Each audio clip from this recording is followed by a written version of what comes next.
Gusto niyang sabihin kahit lahar pa ang dumating ay hindi niya iintindihin as long as she was in his arms.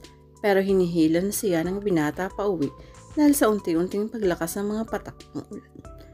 Nang sumunod na araw ay walang pagsidlan sa kaligayahan si Freya. Hinahatid siya ni Froilan sa butik sa umaga, subalit umuwi ito upang asikasuhin ng talyar at farm. Sa hapon ay binabalikan siya nito. Kitang-kita ko sa mga mata mo ang kaligayahan, Freya, minus the volume. I guess Froilan is the Pinoy version of bodyguard.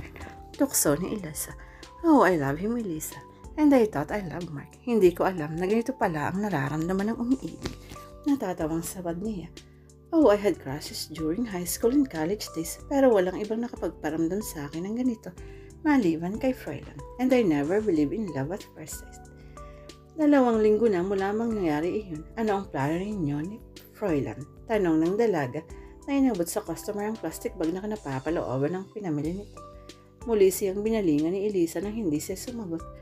Well, wala kaming pinag-uusapan ni Froilan and Elisa. May bahay din seguridad ang boss niya.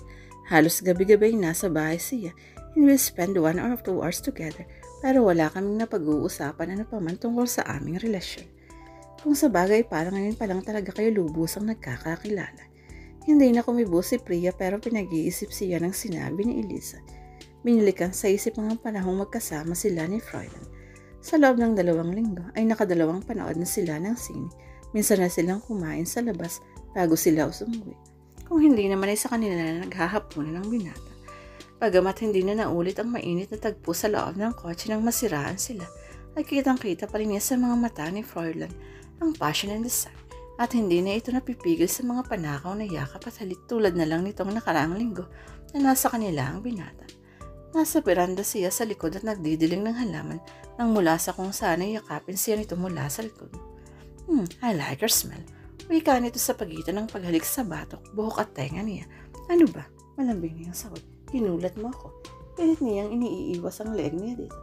Stop it, Froilan. You're tickling me. I meant to turn you on, not tickle. At marahan itong hinaplos ang dibdib niya. Froilan, ano ba? Mabuhay niyang protesta. Baka lumabas dito ang papa. Feel me, darling. Bulong nito. May dinikit ang katawan ng gusto sa likod niya. Ito ang ginagawa mo sa akin every time I look at you. Touch you or just be bearing near you. Hindi makakilos ang dalaga ng nararamdamang reaksyon na yun sa katawan ni Froilan. Halo-halong emosyon ang nararamdam ni frightening desire to be exact. And Froilan could have made love to her right here and now at natitiyak niyang hindi siya tatanggi. Pero laging ganun, alam ng binata kung kailan hihinto. At maliban sa lagi nitong ipinadadama sa kanya ang feverish desire and passion, ay wala na itong binabanggit pa. Nag-uusap sila ng mga kung ano-ano, nagbibiruan, pero hanggang doon lang. Napabuntong hininga ang dalaga mula sa pagkakatitig sa kawalan. Ano ba talaga ang katayuan niya sa buhay ni Froilan? Minsan may hindi nito sinabi sa kanyang mahal siya, na iniibig siya. Well, he never fails to call her those endearment, darling and honey. Pero nangangahulugan ba yung iniibig na siya nito? Kung hindi nagtanong si Elisa nang wala sa loob, ay hindi na yun maiisip. Kontento na siya sa mga ipinakikita at pinadadama ng binata. Patuloy sa paglipas ang mga araw na walang pagbabago sa relasyon nila ni Froilan. At unti-unti na rin nakalimutan ni Freya ang iniisip. Maligaya siya sa piling nito. Kaligayang hindi niya dadama sa piling ni Mark. Elisa, ako na magdi-deliver nitong gown ni Joanna C. Anyway, sa Valenzuela ang bahay niya. Magtataksi na lang ako at mula ron ay tutuloy na akong uuwi. Aniya habang inilalagay ng maingat sa kawan ng damit pang kasal. Alauna pa lang, paano kang sunduin ka ni Froilan? Ang sasabihin ko, I'll be home ahead of time. Aabutan ko siya. Pagdating sa Valenzuela, hindi na pinalis ng dalagita ang taxi at nakalipas ang ilang minuto'y sakay na rin siya pa uwi. Pinalampas niya ang taxi sa bahay nila sa talyer itinuloy. Binayaran ng dalaga ang taxi at pumasok sa loob ng talyer. Hindi tinatiyo kung nandito pa ang binata o nasa bahay na ito at naghahandang sunduin siya. Excuse me, aniya sa lalaking nakatungo sa makina sa isang sasakyan. Nagtaas ang mukha ang lalaki at nang makilala siya ay ngumiti. Gumanti ng ngiti ang dalaga. Wapo bang lahat ang mga mekaniko ni Froilan tulad ng isang to? Nandyan ba si Froilan o nasa bahay nila? Nandyan sila Miss Ramasanta, si Mang Pedring at si Amira, sagot ng lalaki. Nagpasalamat ang dalaga at nagtuloy na sa opisina. Bukas ang pinto at pumasok siya. Tulad ng unang pagpunta ay walang tao sa bukana ng silid, pero may narinig siyang nag-uusap sa sumunod na kwarto. Kakatok sana siya sa bahagyang nakaawang na pinto nang marinig niya ang pagtaas ng boses sa isa sa mga nasa loob. Bakit kailangan niyang magmadali sa pagpapakasal? Mga bata pa naman kayo.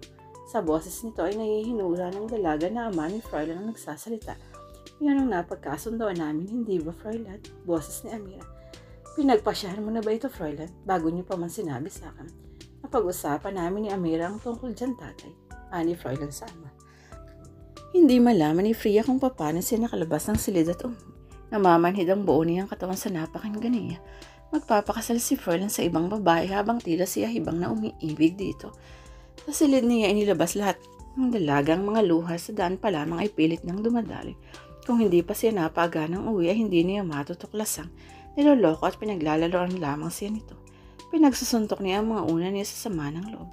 Pumasok sa isip niya ang sinabi ni Mark nang huling mag-usap. At anong uri ng lalaki si Froilan na napapatulan ka, kayong alam niyang kasintahan kita. Maliban lang marahil dahil alam nang umiyang, pero naisili. Napahumindig ang dalaga. Doon ba ang iniisip ng Froilan? At huling humagulhol nang mapabalik ko siya sa mahinang katok. Mabilis niyang inayos ang sarili at binuksan ang pinto ng silid niya. Papa, sabi ni Celia ay narito ka na. Bakit ganyan ang ayos mo? Umiyak ka ba? Sunod-sunod na tanong ng papa. Hindi ho pa. Masakit lang ang ulo ko. Sumusumpong ang mayroon ko. And pa please, kung may maghahanap sa akin kahit sino, pakisabing masakit ang ulo ko.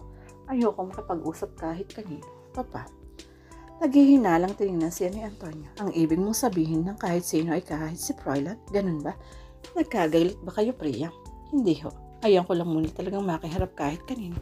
Masakit ang ulo ko. Sinisipon ako. And I think I'll miss supper. Gusto ko lang magpahinga. Hindi kumikibong tumalikod si Antonio at muli siyang tinignan bago itutulog ang bumaba. Isinara ng dalaga ang pinto at muling nahiga at nag-iiyak hanggang sa maubos ang mga luha niya. Nakatitig lang siya sa kisame at iniisip ang nangyayari sa buhay niya. Sa dalawang lalaking napagunan sa kanya, oh, I hate all of you, kayong mga lalaki. Hinihiyaw ng isip niya, si Mark ang reasonable ang pagiging seloso, possessive at may violent tendency. Si Froilan ay pinaglaro ng pag-ibig niya. At marahil kaya ganoon na lamang pagpipigil nito sa sariling huwag siya lumampas ng higit pa sa nararapat ay dahil sa kaugnayan ito sa ama niya. Alas 8:30 sa tabi ng nightlamp niya nang marinig niya ang pagparada ng pick-up ni Froilan sa harap ng bahay nila. Bigla ang pagsikdo ng dibdib niya nang mabilis ang pagbagsak ng pinto ng sasakyan. Ilang sandali pa ay narinig niya ang pag-andar ng pick-up. I hate you, Froilan. I hate you. Maaga palang kinabukasan ay bis na ang dalaga.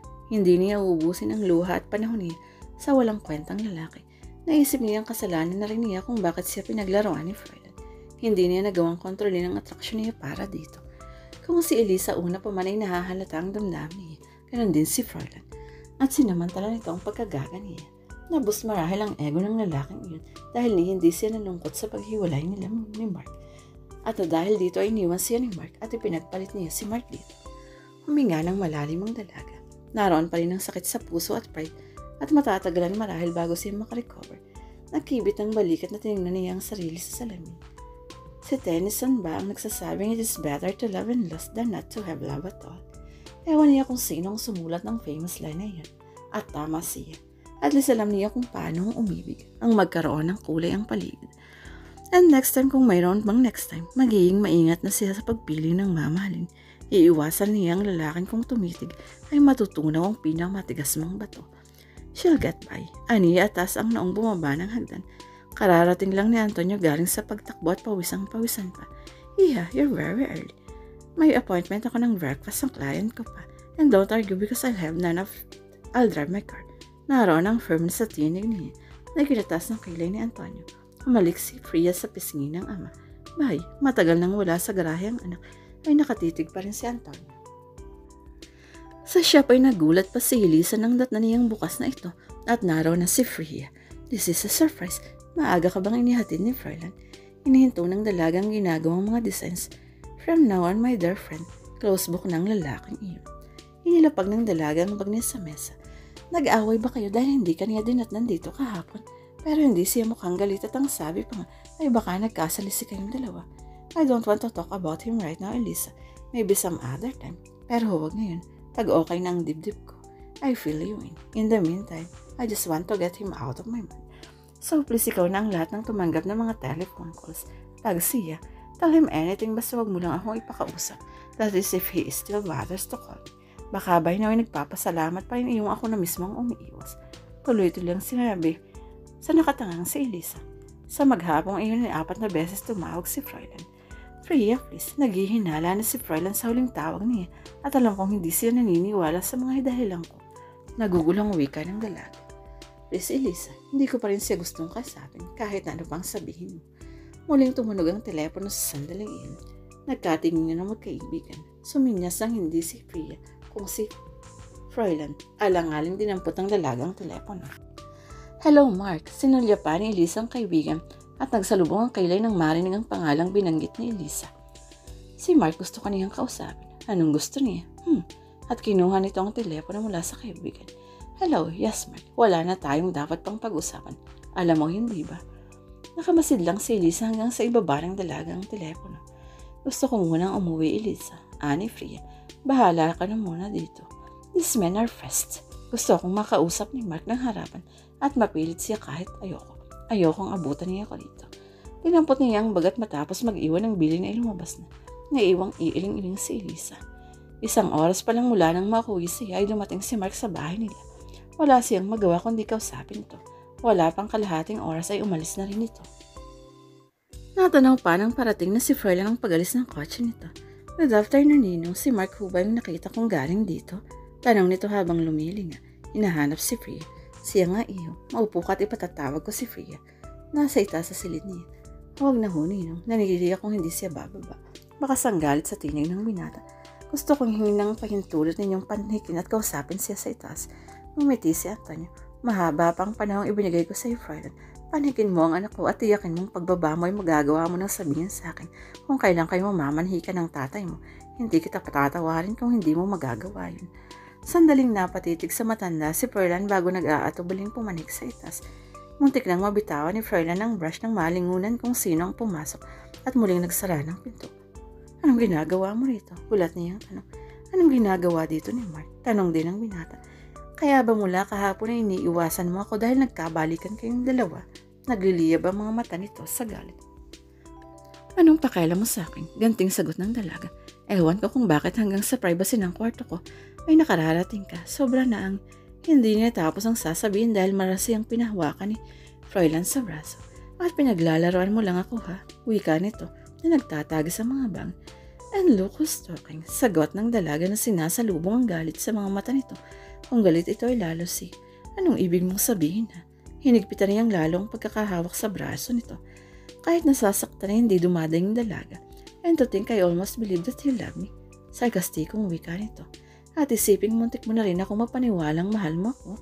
Pag-uulit niya sa sinabi ng binata. Sa sarkastikong tinig din. At bakit hindi ka maniniwalang gayon iyon ang totoo? I love you, have always loved you. Sigaw ng binata. Mahigpit pa rin hawak ang braso niya. Huminto sa pagpipiglas si Freya. Tama bang narinig niya? Anong sabi mo? Bingi ka ba? Ang sabi mo mahal kita, iniibig kita at matagal na kitang mahal. Wika nito na bagagyang bumaba ang tinig bagamat naroon pa rin ang galit. Oh yes, mahal mo ako. Iniibig mo ako. Matagal mo na akong mahal and that you're marrying someone else. Nanuloy ang sagot ni Freya. Itago mo lang sinabi mo, Fräulein. Magdamag ko nang iniyak ang panluloko mo sa akin at initiyak ko sa iyong hindi na ako maaapektuhan. At binawi nito ang hinanakit na braso at niluwagan ng binatang haw. At sinong pakakasalang kumaliwan sa iyo, Freya? Marahan itong tanong. Are we playing games here? Look, pagod ako at gusto ko nang magpahinga. So please lumabas ka na. Linawin mo ang sinasabi mo. Sino ang alam mong pakakasalan ko? Utos niya. Si Amira, sino pa ba? Parang batang sigaw niya. Tumasa mga kilay ni Fräulein. Tuluyang naglaho ang galit sa mukha at boses. And why should I marry my own sister? Nakangiting itong tanong. Mabigat ang akusasyon niya, my darling. Napakatanga ang dalaga. Sister? Kapatid mo si Amira. Yes, sister, as in kapatid sa Tagalog. Natatawang biro nito. Sandaling hindi kumikilos sa kinatatayuan si Freya. Hindi malaman kung matatawa, maiiyak o papano. Pagkatapos ay dahan-dahang umatras pa upo sa kama. Hindi ko alam kung anong sasabihin ko. Umpisahan mong sabihin sa akin kung bakit nasabi mong pakakasalan ko ang sarili kong kapatid. Naaaliw pa rin tanong ng binata. Paputol-putol niyang sinabi ang narinig niya sa talyer kahapon. I'm sorry, Froilan. Nang marinig ko yun, I almost died. Hindi mapigil ng dalagang mapahipoy. Pinagsama-samang relief at kahiya ng nadama. Naupo si Froilan sa tabi niya at masuyo siyang kinabig nito sa dibdib. Noong gabing dumating tayo, kung natatandaan mo, naghihintay sa akin si Amira. Gusto niyang kaisapin ko ang tatay tungkol sa plano nilang pagpapakasal ni Adrian dahil alam niyang hindi papayag ang tatay sa gusto nila. Ang Adrian na ito ay boyfriend niya. Nakita mo na siya marahil. Ang senior mekaniko sa talyer, magandang lalaki, masipag at responsable. Hindi tutol ang tatay sa kanya, lamang ay gusto nitong makatapos muna ng pag-aaral si Amira. Patuloy nito na hinad ka ng kamay niya. Bakit hindi mo sinabi sa akin kapatid mo si Amira? Buong akala ko ay alam mo. Alam ng ninong na kapatid ko si Amira sa ama. Elementary pa lamang ako'y sakitin ng nanay. Buong panahon niya halos ay iniukol sa pagpapagamot. At hindi ko naman masisisi ang tatay na bumaling sa ibang babae. Sandaling tumigil ang binata. Nakadama ng awa para sa ama. Alam ng nanay iyon subalit hindi ito kumibo. Dahil may mga pangangailangan ng tatay na hindi na niya kayang ibigay. Nagdalang taong babae dahil alam nitong hindi naman siya paring pakasalan o pakisamahan ng tatay ay pinagkaloob niya ang bata. Nasa na ang ina ni Amira ngayon? Walang nakakaalam. Ganun pa man ay hindi tinanggap ng nanay ang bata. Tama nang nagtaksil ang tatay pero nang iuwi pa, ang bunga ng pagtataksil na iyon hindi niya matatanggap. Nakadama ng habag si Freya sa batang si Amira. Anong nangyari? Nilala ng tatay si Amira sa tiyahin kong matandang dalaga sa may ibayo at ito ang nag-alaga at nagpalaki kay Amira. Hindi inilihim ng tiyahin ko ang relasyon namin sa bata. Nang mamatay ang nanay ay naging malaya ang kapatid ko sa pagpaparaot parito sa bahay. Gusto ng tatay na sa bahay na tumira ito, subalit matanda na ang tiyahin ko at kailangan niya si Amira. Sa talyer din nagtatrabaho si Amira. Part-time pag walang pasok sa eskwela. Hawak niya ang financial aspects ng farm at talyer. Kanya yung mesang nasa unang silid. 1 taon patapos na siya ng accounting at gusto ng tatay na kumuha siya ng board. Pagtataos, post ni Froilan.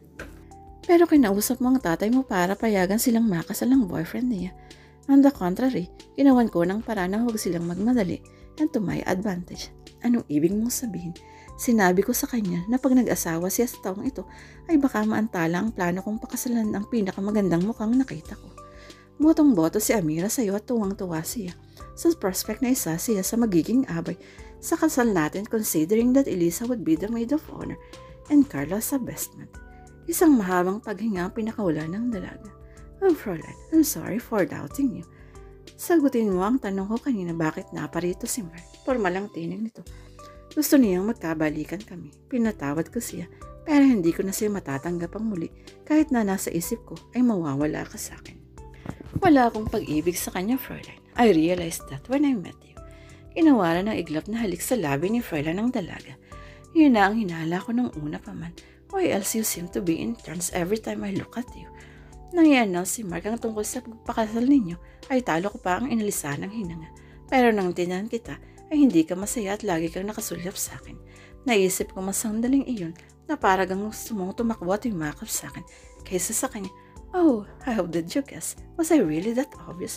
Oh yes, darling. Nakikita kong lahat iyon sa at nararamdaman. At naisip ko na sooner or later ay masasabi mo kay Mark na wala kang pag-ibig sa kanya. Pero nag-ibang hihip ng hangin sa kailangan gawan ko ng paraan para hindi ka mapunta sa kanya. Nakangiting wika nito. Paano? Anong ibig mong sabihin? Hindi tayo totoong nasiraan ng oras na yung pauwi tayo. Sinadya ko yun para pag-isipan niya tayo ng hindi mabuti.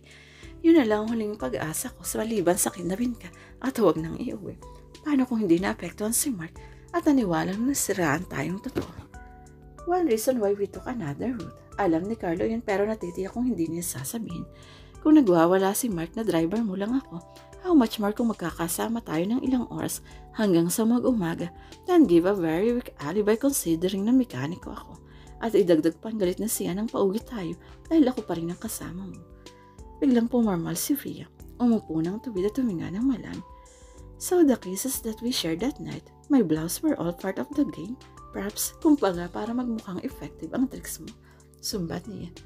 That is where you are. I cannot even stay close to you nang hindi nagre-react ang katawan ko sa iyo.